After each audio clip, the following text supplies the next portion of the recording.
Prime Minister Benjamin Netanyahu visited America to speak at the AIPAC 2019. Unfortunately, while he was in America, Israel came under a terrorist attack, which led him, by the way, to return home immediately to confront the Hamas terrorists. He still took the time to speak at the AIPAC live to tell everybody in Israel, we do not bow down. We stand up and we fight and we will win. Take a look now. Be sure to subscribe and press alert to get new notifications of new success secrets made available on VFN TV. Israel's Prime Minister Benjamin Netanyahu comes to America and speaks right now, speaking at the American-Israeli Public Affairs Committee. We call them AIPAC. It's so encouraging. I'm Greg Lancaster. Of course, with me is John Ramos, and we get a chance to see firsthand the speech that followed his visit in America when he came. But first, before you see his visit, we want to hear what Prime Minister Benjamin Netanyahu, who was the leader, basically, of the world during the previous administration, because everybody seemed to have lost their mind in regards to God, in regards to family, in regards to the Constitution, in regards to Israel. But he held the line. He held the line. And he came to Congress. That was just amazing. But the first, line of Israel, right? Yeah, we're at the point why Prime Minister Benjamin Netanyahu is speaking at AIPAC, understand that Israel was under attack in Gaza, but he stood fast and he spoke boldly about truth and America's relationship with Israel. It's very encouraging. Let's join now Prime Minister Benjamin Netanyahu at AIPAC. We'll be right back. Don't miss your chance to get this free book, I Will Fight 10 Strategies for Your Success, where I share a prophetic encounter God gave me about a coming wealth transfer. And this whole genesis of this book and these strategies is to position you for a coming wealth transfer. It's 10 strategies for success, dealing with your belief, your actions, commitments, giving you plans, giving you strategies. I mean, so many things I can't even talk about, but it's yours for free. Go to vfnkb.com and get your free copy now. Welcome back to VFN TV with your host, Greg Lancaster. Good morning, AIPAC. Unfortunately, I'm not able to be with you in person because I returned to deal with the security situation in Israel after that criminal rocket attack from Gaza on our territory. We responded with great force.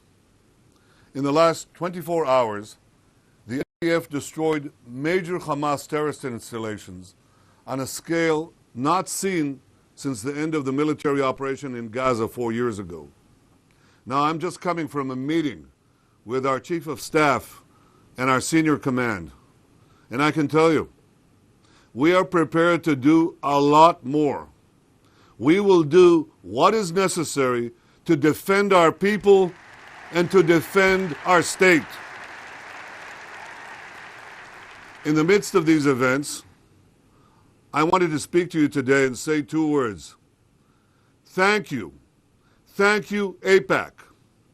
Thank you for bringing together 18,000 proud Americans and more than 4,000 American students who stand with Israel. Thank you. Thank you for working year after year, decade after decade, to strengthen the remarkable alliance between our two countries. And I can tell you, that alliance has never been stronger. Thank you for working to strengthen support for Israel on both sides of the aisle, Democrats and Republicans alike. That is how it's always been, and that's how it should always be. Yesterday at the White House, President Trump again made history. He formally recognized Israel's sovereignty over the Golan Heights. Now that deserves enormous applause.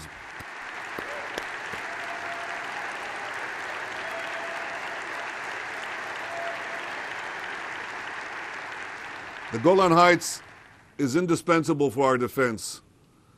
It's part of our history. When you put a shovel in the ground there, what you discover are the ruins of ancient synagogues. Jews lived there for thousands of years, and the people of Israel have come back to the Golan. Israel holds the high ground, and we shall never, ever give it up. It's part of Israel.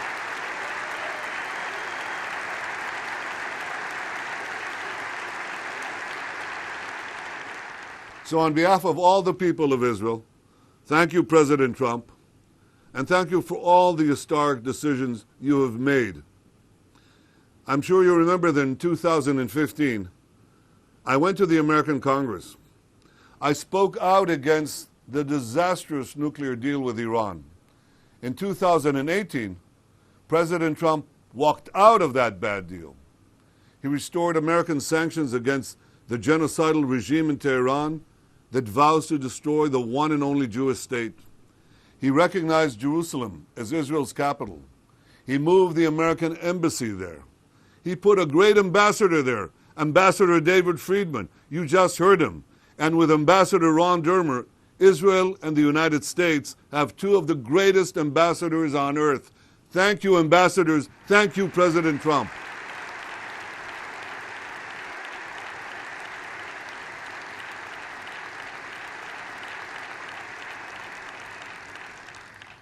Ladies and gentlemen, in recent weeks, we've heard a lot about the rise of forces who want to pull America and Israel apart. So I can tell you one thing. I guarantee this. They will fail. They will fail. Our shared values are too deep. Our shared interests too strong. Our shared destiny too intertwined. But having said that, I will also tell you, we must never take anything for granted.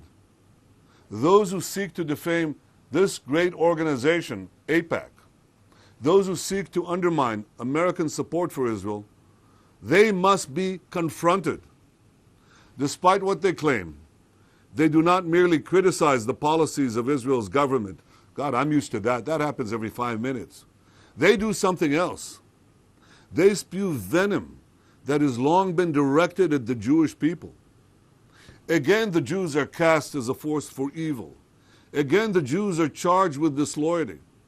Again, the Jews are said to have too much influence, too much power, too much money. Ladies and gentlemen, you know what the best way to respond to this kind of hatred is? We read it. We read it just a few days ago in the book of Esther, when Mordecai confronted Haman of Persia.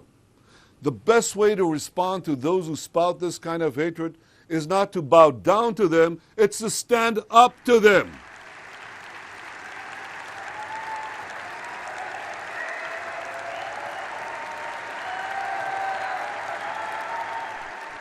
So I have a message to all the anti-Semites out there, whether they live in modern Persia, in the palaces of Tehran, or the bunkers of Beirut, whether they march through the streets of Charlottesville or murder worshippers in a synagogue in Pittsburgh, whether they voice their hatred in political parties in Britain or Europe or the United States.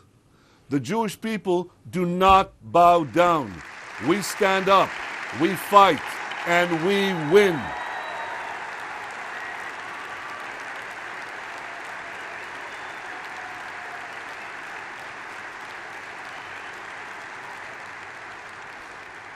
My friends, ladies and gentlemen, some people will just never get it. They'll never understand why the vast majority of Americans, Jews and non-Jews alike, support Israel. Take it from this Benjamin. It's not about the Benjamins. The reason the people of America support Israel is not because they want our money. It's because they share our values. They just don't get it. It's because America and Israel share a love of freedom and democracy. It's because we cherish individual rights and the rule of law. It's because we don't judge people by the color of their skin, their religion, or their sexual orientation. I'm proud of Israel's vibrant democracy, where no one is a second-class citizen. All of Israel's citizens are first-class citizens.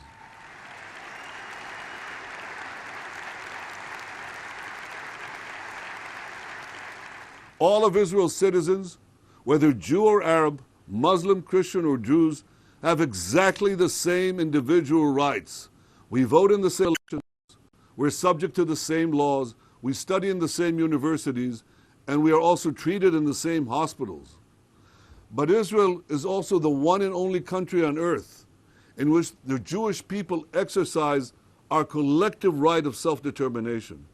And that right is expressed in the Star of David, our flag, anthem, in Hebrew, our official language, and most powerfully, in the right of every Jew across the world to automatically immigrate to Israel and become a citizen if they choose to do so. It is these features of our collective existence that the nation-state bill enshrined into a historic constitutional law. And contrary to the false attacks and allegations, it did not denigrate individual rights, which remain sacred and equal for all our citizens, and it will always be that way. Israel will always be a democracy, just as Israel will always be the Jewish state, a place where all Jews anywhere can always call home, no matter how they pray or how they wish to conduct their lives. Israel is the home of all Jews.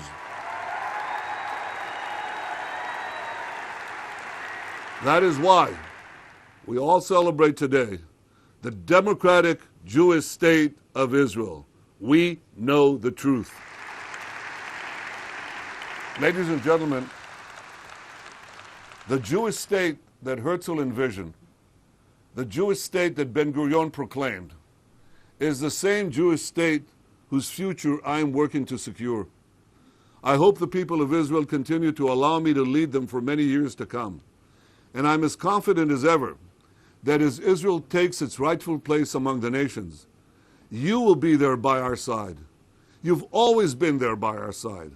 America will be there by our side. Thank you, AIPAC. Thank you all for standing with Israel. May God bless you. May God bless America. And may God bless our trade alliance.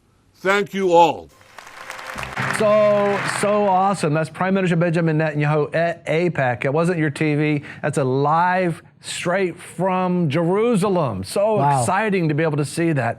Listen, comment below. I want to hear your thoughts. This is so important. Understand that when Jesus returns, and he will, his feet are going to land in Jerusalem, right there on the Mount of Olives. Mount of Olives. Yes. Going to come down and it's going to split and he's going to walk into the eastern gate. This is like prime holy God real estate because he's going to set up his kingdom there and he'll rule the earth from there. I mean, this is so huge. And guess what? President Donald Trump declares that this is God's people forever. Jerusalem is a capital of Israel forever.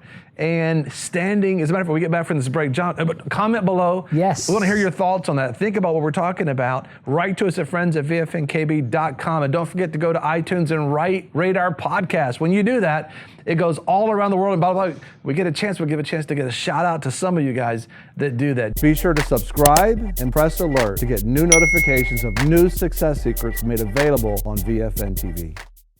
You know, a lot of people want to abide with the Lord, but they just don't have a plan to do it. You can request that plan today at iabide.org.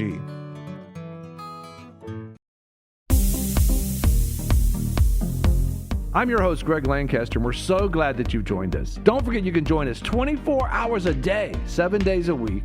Download our app and sign up for our newsletter, The Torch, at vfnkb.com. I've enjoyed our time together. God bless.